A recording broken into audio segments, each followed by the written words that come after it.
Hi, Tom from bknutrition.com, and today I want to talk about 5 exercises for delts or shoulders which you may not know about, may have forgotten, or just that you may want to incorporate into your training to give you a little bit of extra variance, bit more entertainment for you.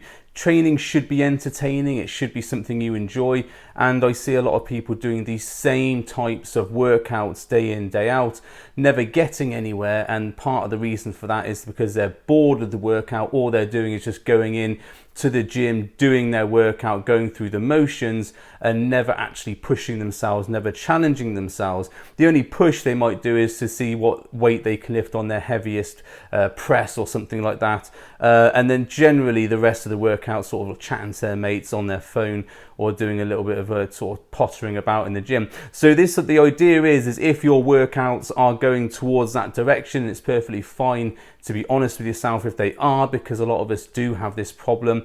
Then you might want to incorporate some of these exercises into your delt training and maybe spice it up a little bit. So these are not the top 5. It's not like these are the best exercises for mass building. You're not going to do these exercises and go all of a sudden turn into Superman. That's not going to be the case. What it will give you is a little bit more variance, something else to do in the gym, and hopefully give you some new stimulus to make your muscle grow. So the first one is a standing dumbbell press. Now, a lot of people do standing military press with a bar, or they sit in a machine and do a press on a machine. What I don't see a lot of people doing is a standing dumbbell press. Now, if you're listening on the podcast, there'll be a video here. So if you want to watch the video, go back to the video from the podcast link and you can watch the full video there. Or you can go to my YouTube channel. All the exercises I'm talking about here will be on my YouTube channel as separate videos. You can just search standing dumbbell press and it'll be there.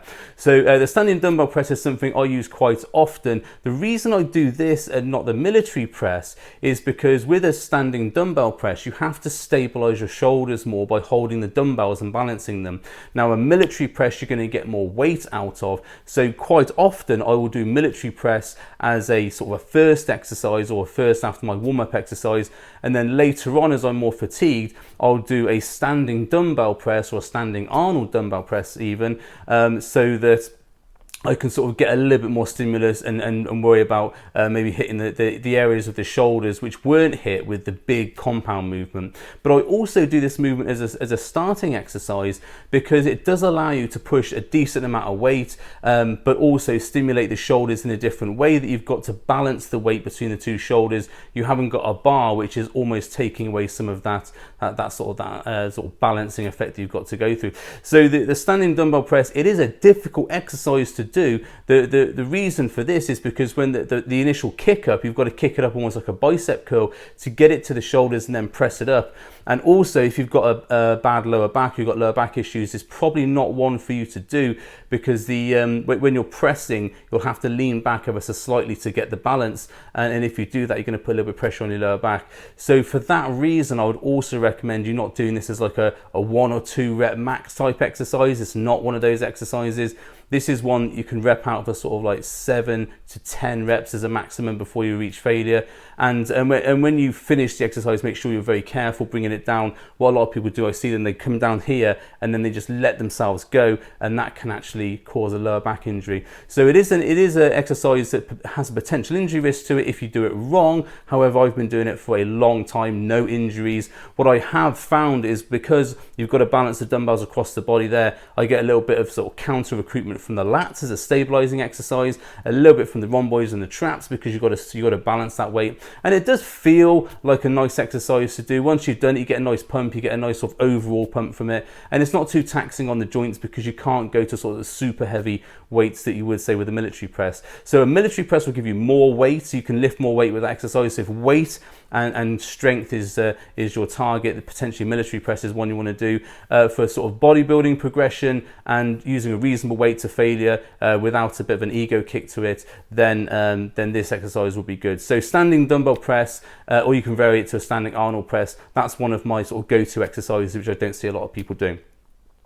Then standing reverse press. Now, a standing reverse press is with a bar. So it's a military press. We use a supinated grip, so an underhand grip like this. And what you do is you, when you're pressing the weight, because with a military press, when you're pressing upwards, the hands are turned out.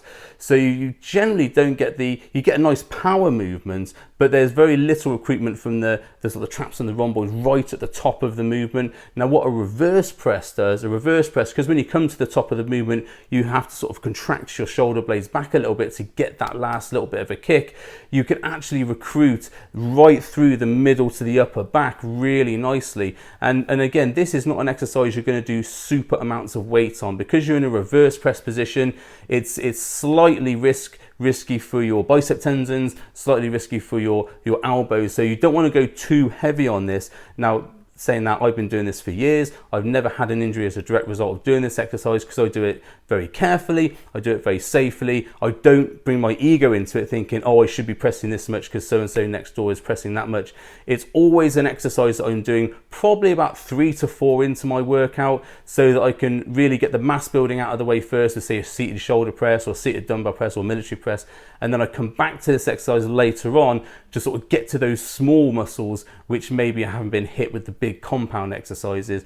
Now, one of the things about shoulders is that you hear, and if you watch some of my other videos, you'll hear me talking about redundancy. There's something in the body called redundancy, and if you're pressing a super heavy weight, the body will push the muscles towards firing to lift that heavy weight, but it will always keep some in reserve. Otherwise, you wouldn't walk away from a 1 rep max squat. If you put everything into that, you wouldn't be able to walk away from it. The body has these redundancies right down, and part of bodybuilding, the ethos with bodybuilding, is hitting those redundant muscles, the ones that don't get used for the big strength movements, and if you can really engage those muscles. So this is using a lighter weight for more reps, so that the body can recruit those weaker redundant muscles to take over after the other bigger muscles have failed. That is the sort of the crux of bodybuilding, to grow the muscles as big as possible, is to get those redundant muscles working, which is why bodybuilding workouts, if they're done right, are much more DOMs, much more taxing, and you get much more of a pump from them,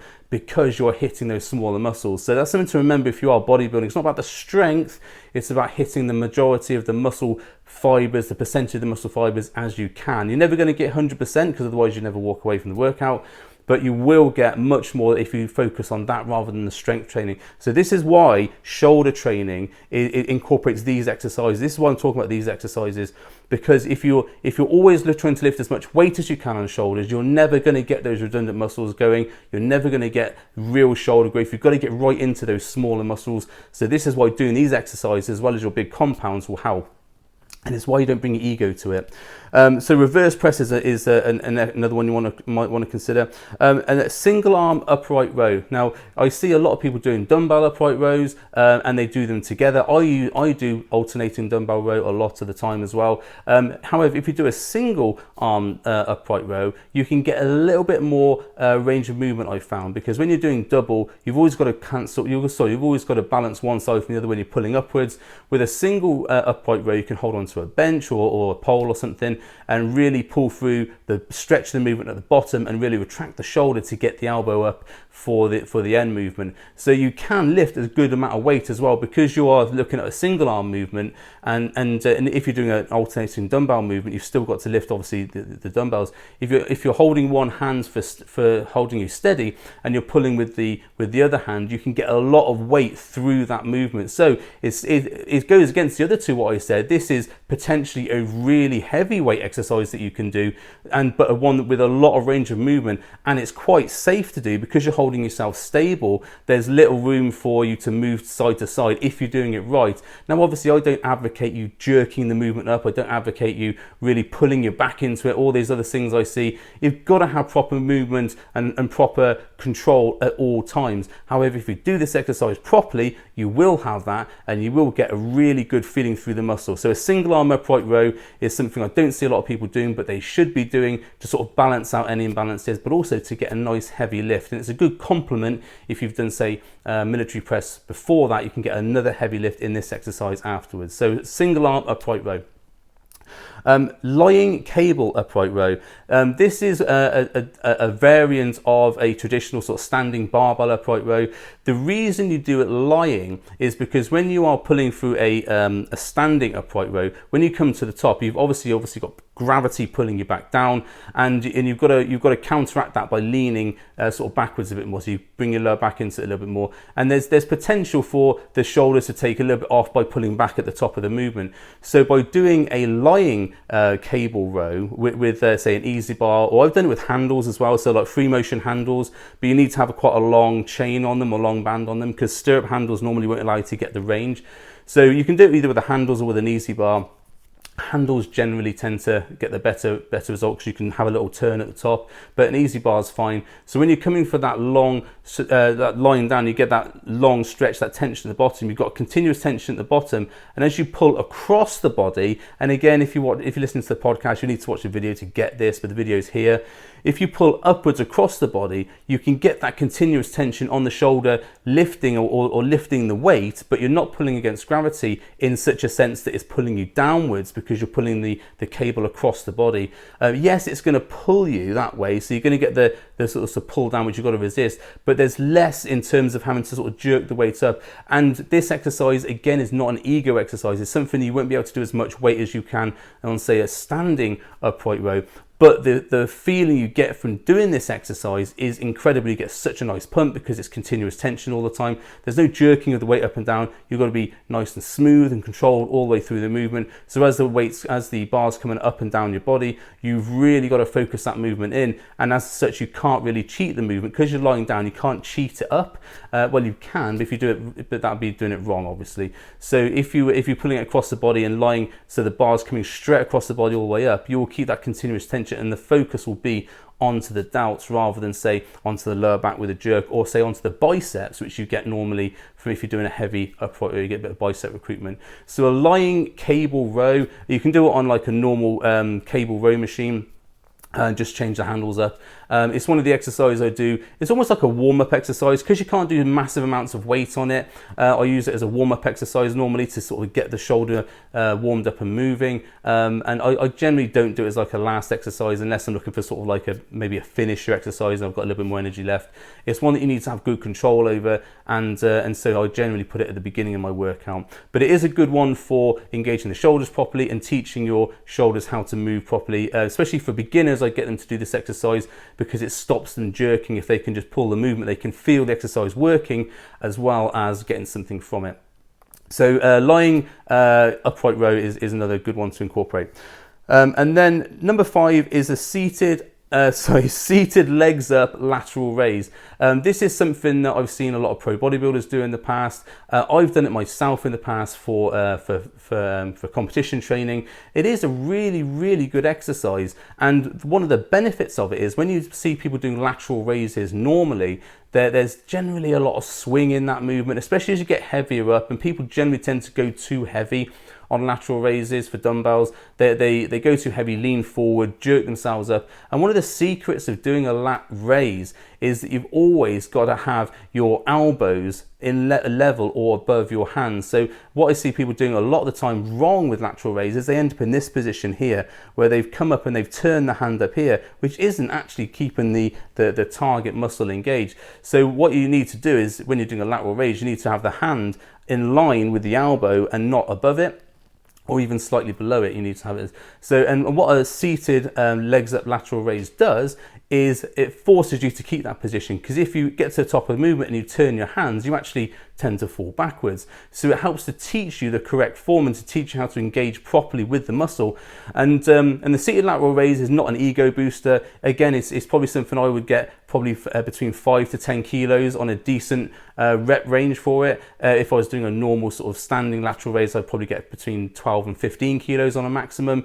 So it is a drop in weight. You've got to recognize that it will be a slightly drop in weight, but the pump you'll get from it, the feel you'll get from it will be incredible. So this is something to do potentially at the end of a workout when you've got a little bit of extra energy left. You just want to sort of crank out a little bit of extra reps into the lats to get those redundant muscles working again. Or it's something you can do at the beginning, but obviously at the beginning, because you're in a seated position, legs up, You may want to warm up properly before you do that, so you're not going into a locked seated position and then lifting weights, because the body's cold. That can be an issue sometimes. So say it's something that maybe I would do after my first sort of compound exercise. So if I just say do a military press or a seated dumbbell press or something, I would do this as a second exercise.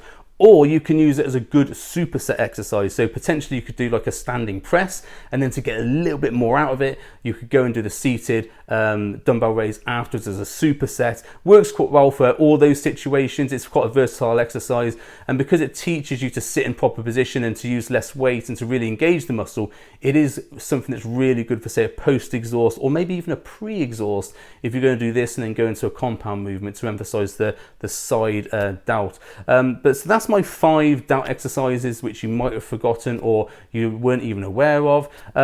Worth trying, worth putting into your workouts. Let me know how you get on. If you think there's other exercises that are better than this, let me know. Again, this wasn't this is the top 5 best exercises. It's just some 5 exercises for delts which I find that people might benefit from. I use all these with clients. I use them myself. I know they work, and I'm not into sort of doing weird and wonderful exercises. These are all things you can pick up and do in any gym. You don't need special exercises or special equipment for it. So thanks for watching. I hope this was helpful. Let me know in the comments if it was, like, share, etc. If you found it helpful, and I'll see you on the next video. Thanks for watching.